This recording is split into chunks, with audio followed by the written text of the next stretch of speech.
Akbar Revanth Reddy old సిటీలో మీరు పోటీ చేయాలని రేవంత్ రెడ్డికి అక్బర్ ఆఫర్ ఆఫర్లు ఎలా చూస్తారు? ఇప్పుడు అంకుల్ పోయి అన్నకు శ్రీనివాస్ లెక్క ఇంతకుముందు కేసీఆర్కి అంకుల్ అంకుల్ అని వేడు కదా, ఇప్పుడు అన్నదమ్ముడ సంబంధం వచ్చింది.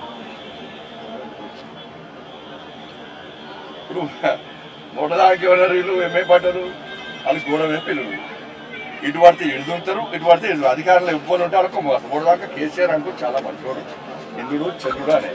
ఇప్పుడు వీరికి తింటే కేసీఆర్ తిట్టాడు, కేసీఆర్ తింటారు ఇప్పుడు. ఇక మరి వీళ్ళు నెక్స్ట్ కాంగ్రెస్ పార్టీ పరిస్థితి అడిగేదే. అంతకుముందు కాంగ్రెస్ పార్టీ తిట్టే బీఆర్ఎస్ కూడా ఎక్కిరు, బీఆర్ఎస్ గడిలో వేరు. ఇప్పుడు మన బీఆర్ఎస్ గవర్నమెంట్ లేదు కదా, మనకు కాంగ్రెస్ గవర్నమెంట్ కదా. మరి అప్పుడు అక్బరుద్దీన్ వచ్చి ఏమనాలి, ఎస్ నా ఓల్డ్ సిటీని న్యూ సిటీగా మారుస్తా అంటే నేను దేనికైనా సిద్ధం అన్నాడు. నా హాస్పిటల్ బాగా నడవాలి, నా వ్యాపారాలు మంచిగా జరగాలి, నేను చేసే కబ్జాలు బాగుండాలి, ఓట్స్లో కూడా ట్యాక్సీలు కట్టద్దు, ట్యాక్సీలు కట్టే ఆఫీసర్లు వస్తే కొట్టాలి, కొట్టిన ఎవరు కేసు పెట్టద్దు. 15 నిమిషాలు సమయం ఇస్తే ఇందులో నరికి చంపుతా అన్నటువంటి వ్యక్తిని తీసుకొచ్చి కొడంగల్లో పోటీ చేస్తా అంటే గెలుపు మీద అనేది చాలా దమ్ముంటే ఏమని చెప్పు. మేమందరం కూర్చొని నిర్ణయించుకొని, మా పార్టీని నిర్ణయించుకొని కొడంగల్లో గిట్లా అక్బరుద్దీన్ వచ్చి పోటీ చేస్తే డిపాజిట్ రాకుండా చేసే బాధ్యత మాది. ఖతర్నాక్ అభ్యర్థులు నిలబడతాం మేము. ఒక్కొక్క యువకుడు ఒక్కొక్క ఇంటికి ఇన్ఛార్జిగా వస్తాడు. మేము స్వచ్ఛందంగా వచ్చే పరిస్థితి తెలంగాణ రాష్ట్రంలో.